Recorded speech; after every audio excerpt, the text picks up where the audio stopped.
L'édition spéciale se poursuit à 14 h sur BFM TV avec deux informations principales aujourd'hui. D'abord, une image, celle de l'ayatollah Khamenei qui s'est exprimé à la télévision iranienne. La contre-attaque verbale du guide suprême qui menace les États-Unis. La nation iranienne ne se rendra jamais sous la pression. Voilà ce qu'il dit. Autre information très importante à retenir, c'est ce message du ministère russe des Affaires étrangères adressé aux Américains. Les Russes qui demandent aux Américains de ne pas s'engager dans cette guerre. On en parle avec nos invités dans un instant, mais d'abord les toutes dernières informations. Le JT de la guerre avec Igor Seyri. Et on commence bien évidemment, Ashley, par la parole très attendue du guide suprême iranien. Il s'est exprimé il y a un peu plus d'une heure maintenant.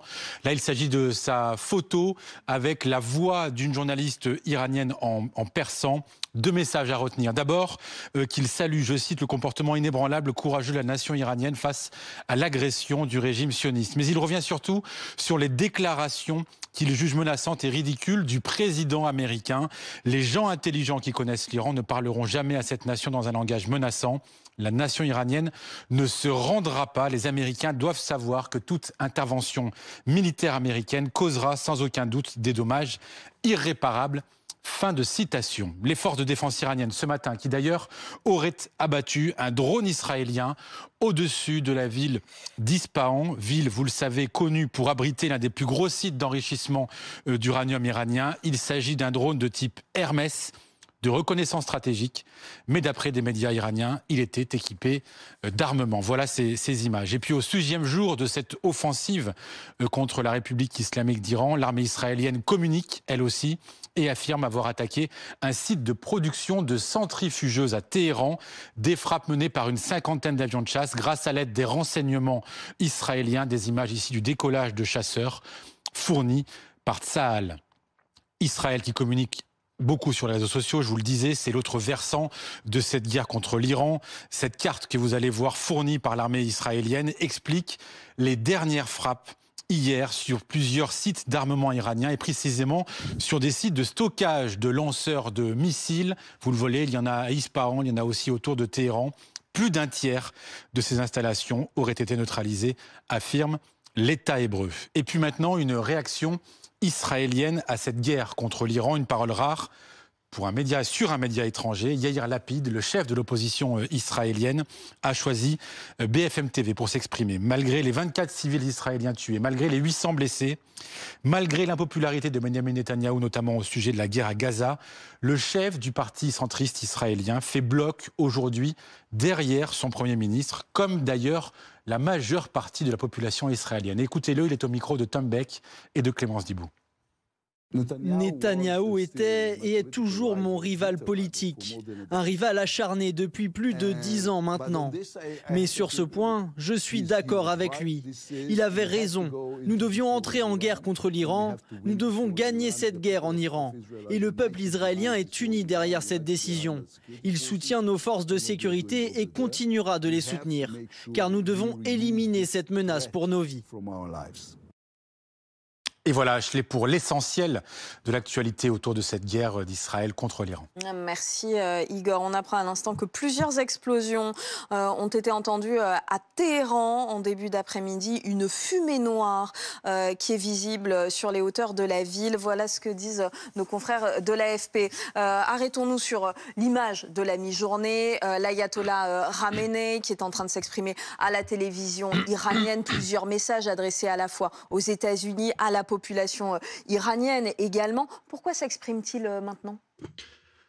On est au 6e jour. Oui, c'est 6e jour, mais c'est aussi pour démentir le fait qu'il aurait pu être ciblé précédemment, puisqu'il y avait des rumeurs, des velléités de Benjamin Netanyahou, effectivement. C'est aussi une preuve de vie. Oui, c'est aussi une preuve qu'effectivement, il est toujours là, il est toujours présent. Il est la clé de voûte du système, en plus. Hein. Donc, dans la construction de la République islamique, il y a le guide suprême qui incarne la légitimité de tout le système, du Nizam iranien.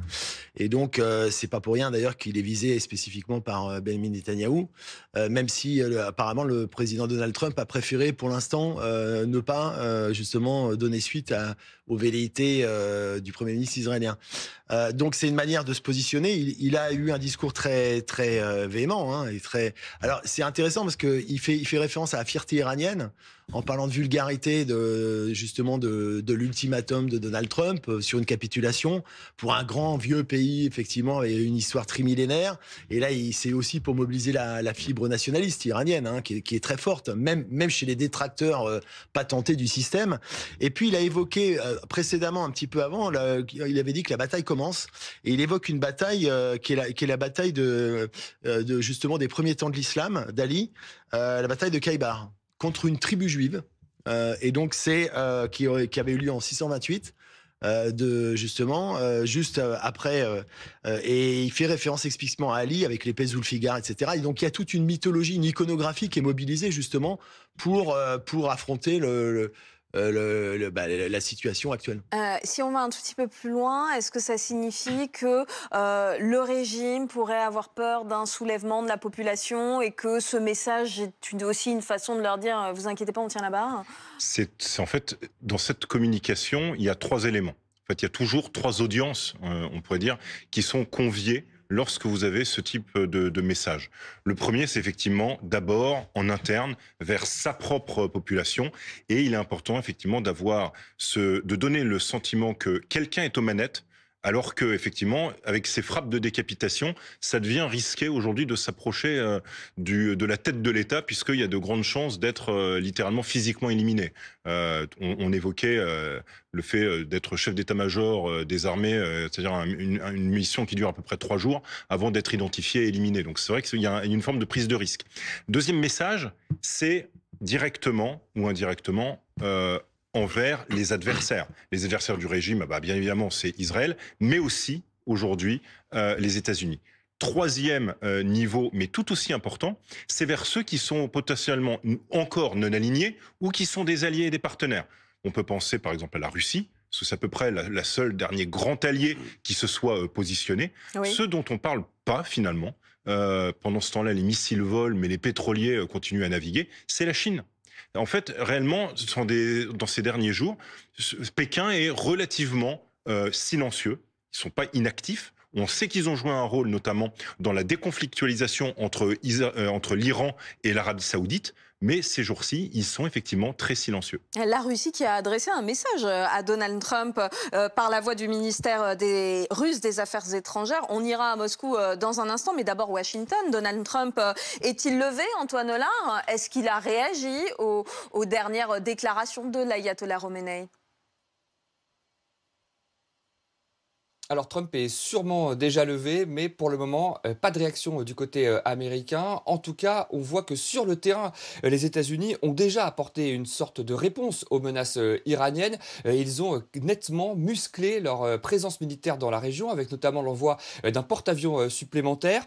En soi, c'est une forme de réponse à l'Iran, un message qui est envoyé, parce que ce porte-avions pourra être utilisé pour protéger les intérêts américains dans la région, notamment les bases américaines. Et c'est donc un message adressé à l'Iran, une façon de dire au régime des Mollahs que s'ils s'en prennent aux intérêts américains, ils feront face à toute la puissance de feu américaine. Trump, de son côté, a également durci le ton contre l'Iran. On l'a vu hier, il a multiplié les menaces sur son réseau social en exigeant notamment la capitulation sans condition du régime. Selon la presse américaine, Trump est de plus en plus favorable à une intervention militaire, de plus en plus favorable à des frappes contre les sites nucléaires iraniens. Mais à ce stade, il n'a pas encore pris de décision définitive. Il hésite, notamment parce que son propre camp est divisé entre ceux qui le poussent à y aller et ceux qui lui disent « Attention, il y a un risque, le risque d'être entraîné dans un nouveau conflit », ce dont les électeurs trumpistes ne veulent absolument pas. Rappelons que Trump a été élu sur la promesse d'être un homme de paix et de ne plus engager de militaires américains dans de nouvelles guerres lointaines qui ne concernent pas les Américains, en tout cas, dont beaucoup d'Américains pensent qu'elles ne les concernent pas. Du coup, Trump temporise. Il sait qu'avant éventuellement d'appuyer sur le bouton, il va devoir préparer les esprits et convaincre une partie de son électorat qu'il est nécessaire de frapper l'Iran. Antoine Lard, correspondant de BFM TV à Washington. Une entrée en guerre des États-Unis qui ferait les affaires des Israéliens parce qu'ils aimeraient compter sur une bombe spécifique qu'on va aller voir avec vous, Général Pellistrandi. C'est une bombe anti-bunker qui permettrait d'aller toucher des installations militaires et nucléaires qui sont enfouies de façon très profonde. Cette bombe s'appelle la GBU-57. Présentation. Alors, il faut comprendre que la problématique pour les Israéliens, c'est que les installations souterraines iraniennes, elles sont en profondeur. Et donc, ils ne disposent pas de cette fameuse bombe. Donc, une bombe qui fait 30 000 livres, hein, c'est l'équivalent donc de 13 tonnes dans nos mesures.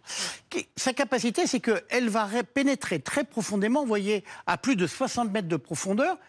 Comme par hasard, c'est dans cette tranche-là, sous terre, sous le béton, eh bien que les Iraniens ont leurs installations d'enrichissement de l'uranium. Et donc, avec ce type de bombe extrêmement performante, on peut envisager de détruire les zones où les Iraniens préparent l'arme nucléaire. Est-ce qu'une seule de ces bombes pourrait permettre de toucher un site comme le site de Fordo? Nous sommes dans le nord-ouest de l'Iran, un site qui est enfoui à 80 mètres? Oui, alors c'est dans la montagne, il y a à la fois, on va profiter, les Iraniens profitent de l'épaisseur du sol, du béton, du granit, et c'est vrai qu'il faut aller profondément. Alors, est-ce qu'une bombe unique suffirait? Tout dépend de la taille, bien sûr, des installations. Mais il est vrai qu'elle causerait beaucoup de dégâts, et s'il y a une, voire deux, voire 3 bombes, eh bien, il est sûr que les installations souterraines dont on connaît parfaitement la localisation, eh bien, seraient fortement endommagées, voire totalement détruites. Il faut un type d'avion spécifique pour transporter cette bombe. Et oui, c'est bien ça, d'ailleurs, la problématique pour les Israéliens, c'est qu'ils n'ont pas cet avion. Il faut un bombardier capable de transporter cette bombe de plusieurs tonnes. Et vous avez ici, eh bien, ce type de bombardier, c'est un bombardier B-2. En plus, c'est un avion qui est furtif, c'est-à-dire que les radars iraniens ne le verront pas venir. Il pourra arriver au-dessus des zones à bombarder. Et vous voyez, la bombe va tomber, ce qu'on appelle par gravité. Elle va arriver parce qu'elle est guidée de manière très précise, exactement là où on veut qu'elle fasse un maximum de destruction. Merci, Général Pellistrandi. Il y a un pays qui n'est absolument pas favorable à l'entrée en guerre des États-Unis. C'est la Russie, alliée de l'Iran, Jean-Didier Revoin. La Russie qui a adressé un message aux États-Unis il y a quelques minutes maintenant par la voix du ministère russe des Affaires étrangères. Quel message ? Alors oui, c'est même le vice-ministre des Affaires étrangères, Sergei Ryabkov, qui a mis en garde Washington contre toute assistance militaire directe à Israël. Il n'a pas précisé quelles mesures pourrait prendre Moscou si Washington devait venir à l'aide militairement de son allié israélien. Mais il justifie son point de vue par le fait qu'une telle haine, qu'elle soit spéculative ou théorique, comme il le dit, déstabiliserait gravement la situation dans son ensemble. On sait que Moscou et Téhéran sont unis par un partenariat stratégique global qui exclut toutefois une assistance mutuelle directe dans le cas où l'une ou l'autre des parties serait attaquée militairement. Et puis on peut dire que peut-être que cette réaction assez virulente de Moscou intervient en raison du refus de la proposition de médiation qu'avait suggéré Vladimir Poutine au début du conflit. C'est certainement pour cette raison que Moscou prend la défense de son allié iranien avec autant de véhémence. Jean-Didier Revoin, correspondant de BFM TV à Moscou. Ces déclarations russes qui font beaucoup réagir autour du plateau. On y revient dans un instant, messieurs, mais d'abord, j'aimerais qu'on aille en Israël retrouver Clémence Dibou. Clémence, comment les Israéliens réagissent après les propos à la mi-journée de l'ayatollah Khamenei ? Eh bien, c'est une société israélienne souvent disparate, mais qui est unie derrière cette offensive en Iran parce que l'arme nucléaire iranienne s'est perçue, s'est vue, s'est placée comme l'une des menaces principales de l'État hébreu. Et cela touche tout le spectre politique israélien, à commencer par l'extrême gauche, le parti travailliste de Yair Golan, très enclin à dénoncer la guerre à Gaza, notamment par exemple ici, tous les samedis soirs sur cette place de Tel Aviv. Il a été très critique sur le gouvernement Netanyahou ces derniers jours en disant que cette guerre à Gaza n'était pas justifiée intensifiée. Et là, nous l'avons croisé avec Tom Beck dans les rues de Tel Aviv hier, et il nous a expliqué que là, cette fois-ci, il était derrière Benyamin Netanyahou et sans condition. Et c'est la même chose au centre, notamment avec Yair Lapid, ancien Premier ministre, qui lui aussi nous a expliqué être sans concession derrière Benyamin Netanyahou, un Premier ministre donc qui a pourtant échappé il y a quelques jours à une motion de défiance, notamment sur le fait de devoir envoyer des ultra-orthodoxes, des Israéliens religieux se battre, parce que pour l'instant ils sont exempts de service militaire. Il a échappé à une motion de défiance, et là, eh bien, on voit la société israélienne resserrer les rangs derrière lui, alors que l'offensive à Gaza est de plus en plus contestée. C'est absolument pas la même chose pour cette offensive en Iran. La grande majorité des Israéliens avec qui nous parlons soutiennent, bien que leur vie est très inquiétante, notamment toutes les nuits ici. Clémence Dibou avec Tom Beck. Les Israéliens pas impressionnés par les propos de Ramenei, pas impressionnés très probablement non plus par les propos du ministère russe des Affaires étrangères qui, je le rappelle, met en garde les États-Unis aujourd'hui contre toute assistance militaire directe à Israël. Alors on a coutume de dire que la Russie est l'allié de l'Iran. Est-ce que les Russes pourraient s'engager au même titre, au même niveau que les États-Unis s'apprêtent à le faire auprès d'Israël ? En aucun cas, probablement non. Pour deux raisons. D'abord parce que même s'il existe une forme de partenariat stratégique, le terme, ce qui est important, c'est de voir dans quelles limites c'est un partenariat et pas une alliance. Une alliance au titre de l'OTAN ou de celle qui militairement engage les États-Unis avec d'autres acteurs internationalement. Sur la Russie et l'Iran, la seule chose que l'on sait, c'est qu'il y a une forme de clause dans les discussions qui est que au cas où l'un des pays sera agressé, l'autre partie s'engage à ne pas être du côté de l'agresseur. C'est-à-dire que c'est véritablement le service minimal.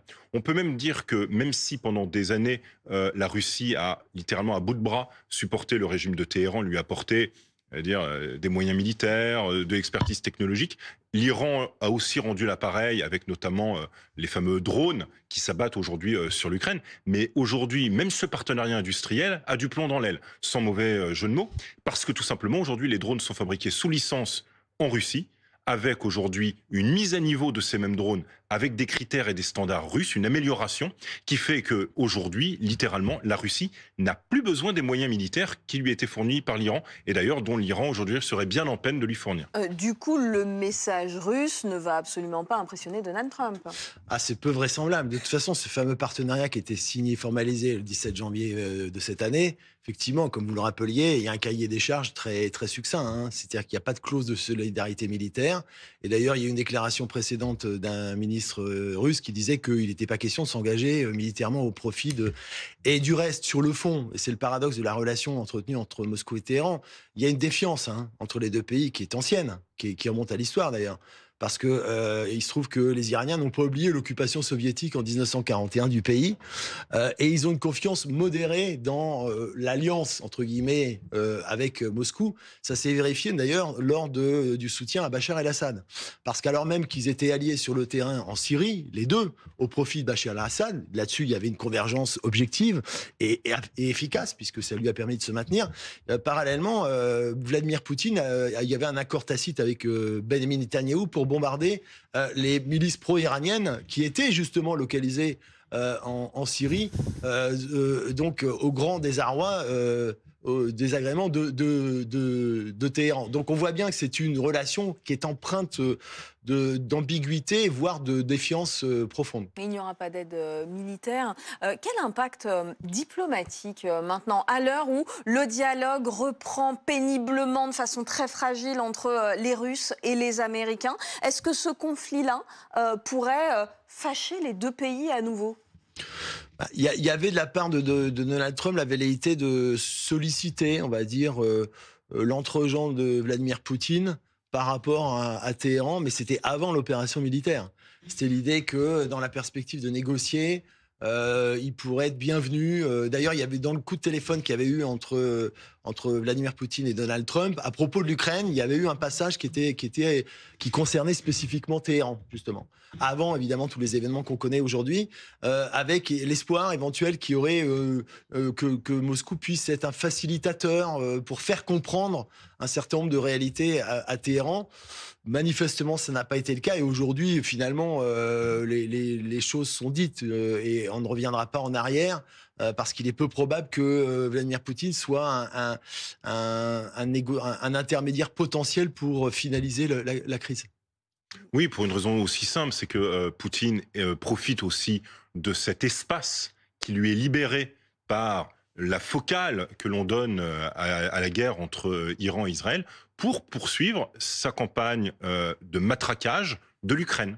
Et en fait, lui, en réalité, pendant que cette guerre attire les regards, à juste titre, finalement, du monde, eh bien, il y a 2 jours, la plus importante attaque sur Kiev, qui est littéralement passée sous silence. Et quelque part, le temps que Poutine cherche à gagner, il le fait avec le service minimum aussi. C'est-à-dire que forcément, on ne peut pas attendre de la Russie qu'elle se taise et fondamentalement, bien évidemment, elle va rappeler le droit international quand ça l'arrange. Et d'ailleurs, c'est pas inintéressant de voir que c'est une des rares fois où c'est concordant avec le reste de la communauté internationale, mais c'est en même temps discordant par rapport à ses propres pratiques. Puisque ce que fait finalement la Russie, c'est exactement ce qu'elle reproche de faire aux autres. Donc en fait, c'est une sorte de double standard qui est toujours très intéressant à observer. Merci à tous les trois. On continue d'en parler dans un instant. Les 2 informations principales aujourd'hui, la prise de parole du guide suprême iranien à la télévision. Il met en garde les Américains.